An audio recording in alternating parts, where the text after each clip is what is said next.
Salut, ça fait longtemps qu'on ne s'est pas vu. Eh bien, je vais me faire pardonner en revenant ici et vous donnant un peu des nouvelles pour ceux qui me suivent depuis le début sur qu'est-ce qui se passe en ce moment. L'idée, c'était que je reste dans le van et que je parte dans le sud pour l'Arizona, le Mexique, le Texas ou tous ces endroits-là où je ne suis jamais allé pour continuer à faire des reportages comme je l'avais commencé sur des gens qui vivent différemment ou des projets ou des startups ou des entrepreneurs ou des entrepreneurs et startups, c'est la même chose. En tout cas, l'idée était vraiment d'aller là-bas et de continuer aussi l'aventure avec des choses différentes et des paysages différents également. Mais malheureusement, vous le savez, vous le savez peut-être pas, le change canadien-américain du dollar n'est pas vraiment très avantageux quand on vient du Canada. Et aussi, eh bien, ça faisait un an, ça allait faire un an que j'étais sur mes économies. Donc, j'ai dû hiverner le petit van. Je l'ai quand même gardé et je suis dormi dedans jusqu'à mi-décembre. Mais les premières tempêtes de neige très grosses sont arrivées et les grands froids. Donc, c'était vraiment le temps exact. J'étais vraiment à la limite de faire une grosse erreur. Je suis à Laval en ce moment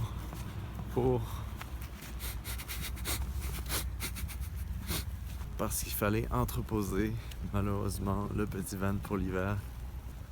C'est triste. Je l'ai pleuré dans la forêt. Donc on est à cet entrepôt ici. Bye bye petit van. À bientôt. Il sera pendant 5 petits mois au chaud. Et moi, de mon côté, ça me permettait de peut-être me poser un peu et comme on dit en bon français, de réflexionner sur l'année qui s'est passée. Et c'était revenir à Montréal pour mieux repartir ensuite. Montréal, pourquoi? Parce que les loyers sont moins chers, parce que c'est ma ville et donc je ne me voyais pas aller ailleurs et que j'ai eu une opportunité pour travailler. Et donc, en attendant, je suis dans un appartement. Il y a 15 km entre l'endroit où je travaille et l'endroit où j'habite.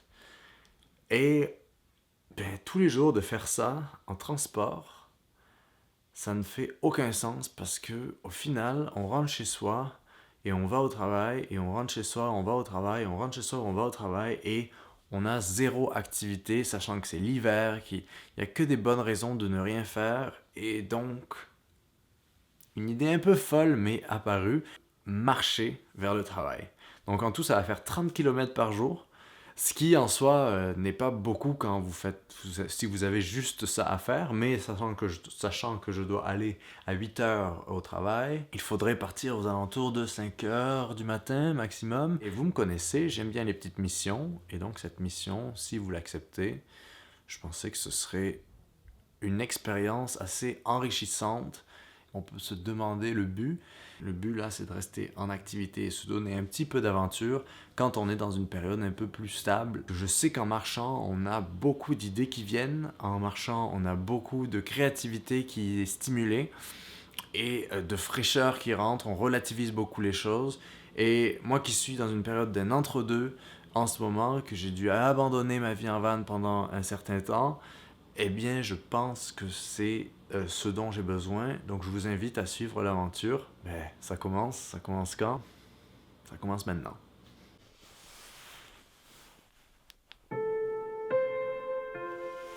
Alright. 4h47.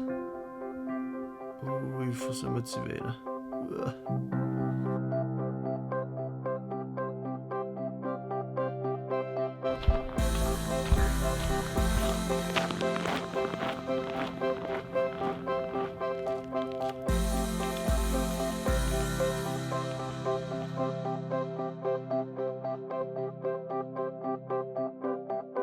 Donc il est passé 5 heures.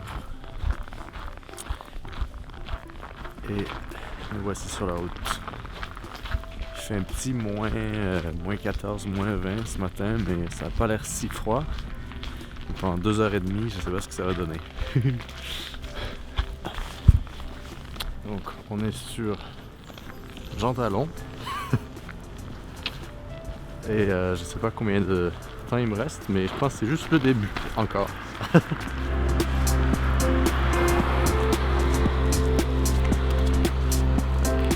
commence à faire un tout petit peu froid, comme vous pouvez le voir. Plus on avance vers le nord de Montréal, plus il fait froid, mais très très froid. Donc,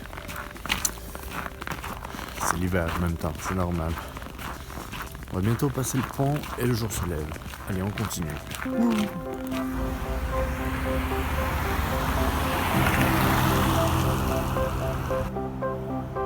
C'est drôle comment ça fait relativiser les distances en fait de marcher si longtemps. Un peu comme ce que j'ai fait avec le van en fait. Donc là il faut qu'on arrive à traverser.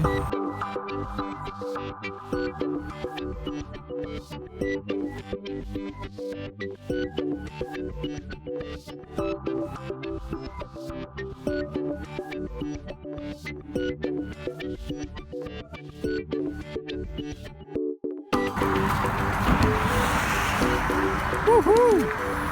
Hey!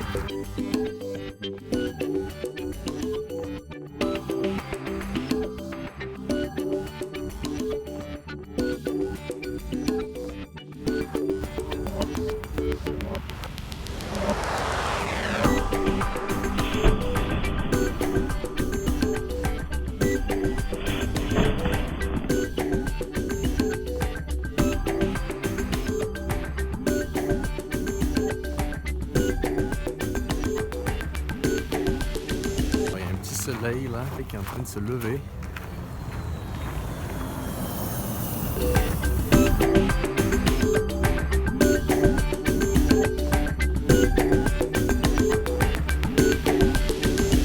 Donc le trottoir s'est arrêté. Donc voilà, arrivé. C'est bien d'être récompensé par un lever de soleil comme ça, c'est vraiment beau. Et ce soir, il va falloir faire la même chose. Il est 7h45, donc je suis parti vers 5h20. Donc on a fait une bonne moyenne.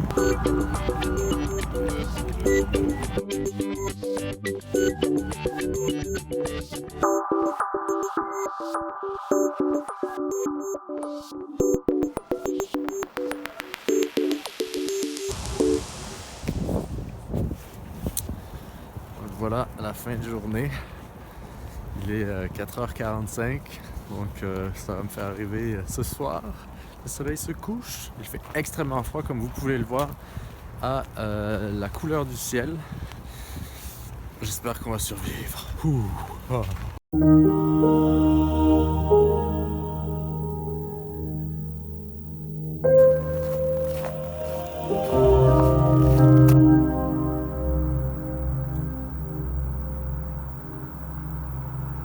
C'est drôle parce que ça fait 1 heure que je marche et j'ai pas rencontré une seule personne. Après c'est peut-être parce qu'il fait -15. Mais c'est ça aussi qui est cool quand tu marches, c'est que t'as vraiment l'impression de t'approprier et d'apprivoiser des distances et une ville et des rues.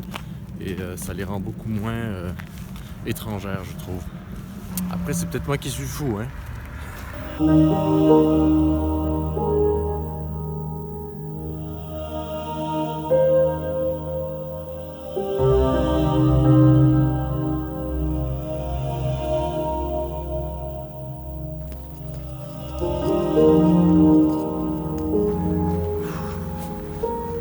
Donc, on prend encore une petite vingtaine de minutes de marche. Je dois dire que là, la dernière heure, là, c'était tough.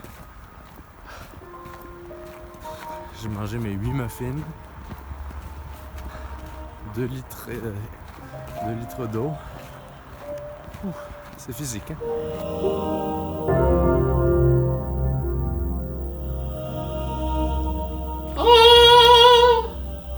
On va aller dans... C'est où qu'il faut aller? Activité. Ah voilà. Oh! Oh! 33 500 pas, 27 km. Waouh!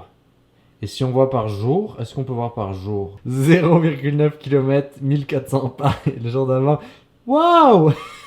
120 mètres. Donc là, on est le jour d'après. J'avais dit que j'allais faire ça tous les jours pendant une semaine. J'ai réalisé que c'était quand même un peu intense de se lancer là-dedans. Mais par contre, que ça canalisait tellement bien les énergies et ça faisait une sorte de reset, de bouton reset tellement efficace que faire ça au moins une fois par semaine ou une fois tous les 2 jours, ou chaque fois que vous avez un blocage, moi par exemple j'étais dans un vrai blocage créatif un peu où je me sentais vraiment pas à l'aise dans ce que je faisais, pas productif ou pas actif. Et là, d'aller à l'opposé, d'aller chercher l'aventure là où elle est, c'est-à-dire juste à sortir de chez moi pour aller au travail où je suis en ce moment, ça m'a vraiment permis de prendre la distance, de canaliser mes énergies et de finalement en profiter au long terme. C'est-à-dire qu'aujourd'hui, même si c'était hier que j'ai marché tant de kilomètres, j'ai vraiment vu le résultat. Donc se mettre dans une situation d'inconfort un peu précaire est vraiment l'essentiel pour pouvoir retrouver une sorte d'équilibre. C'est sûr qu'il faut prendre le temps de prendre le temps. Où je vais allouer mon temps pour faire cette chose-là versus faire cette chose-là. Par exemple, est-ce que je vais passer 2 heures à regarder une sorte de film un peu moyen parce que je suis juste veg, et à la place, est-ce que je vais passer 2 heures à aller faire quelque chose d'autre qui va au long terme me rapporter plus? Et c'est toujours, je pense, ce constant combat entre le court terme, le confort à court terme et le confort et le bien-être à long terme. Je pense que de faire des choses un peu extrêmes comme marcher tant de kilomètres, ça émancipe. Ce que je trouve incroyable, c'est de voir son corps capable de faire certaines choses un peu qui sortent de l'ordinaire et de voir à quel point le corps s'adapte et peut nous porter vraiment n'importe où. Je crois que c'est quelque chose aujourd'hui qu'on a tendance à oublier, qu'on est fait pour marcher et seulement marcher dans le fond, mais qu'on a une sorte d'endurance pour marcher qui est vraiment, vraiment, vraiment, vraiment, vraiment puissante. On ne l'exploite pas assez finalement, parce que là c'est pas courir, c'est juste faire ce qu'on sait faire le mieux. Une sorte de fatigue incroyable qui est très productrice, très créative en fait, comparée à la fatigue qui est la fatigue lente de je suis juste fatigué parce que c'est tard, ou je suis juste fatigué parce que je suis resté assis toute la journée. Donc voici mon truc à moi pour faire une sorte de reset quand je suis dans une situation un peu confortable, inconfortable, où j'ai une sorte de blocage un peu que je n'ai pas l'opportunité trop d'explorer. Ça arrive dans la vie, on a des situations, la vie c'est comme ça. Et vous, je me demande qu'est-ce que c'est votre truc pour faire un reset. Peut-être qu'on pourrait se dire entre nous dans les commentaires qu'est-ce que vous faites pour avoir votre bouton reset. Ça m'intéresserait beaucoup. Donc cette vidéo était dans un contexte un peu différent. Il n'y avait pas de van, je m'ennuie de mon petit van. Mais bientôt, on croise les doigts et plus de contenu va arriver. Je travaille fort, c'est un grand mot, mais je travaille pour essayer de faire plus de contenu pour la chaîne. Vous inquiétez pas, c'est juste un petit hiatus. Dans les mois qui vont suivre, on va se remettre à fond. Je vous dis à la prochaine.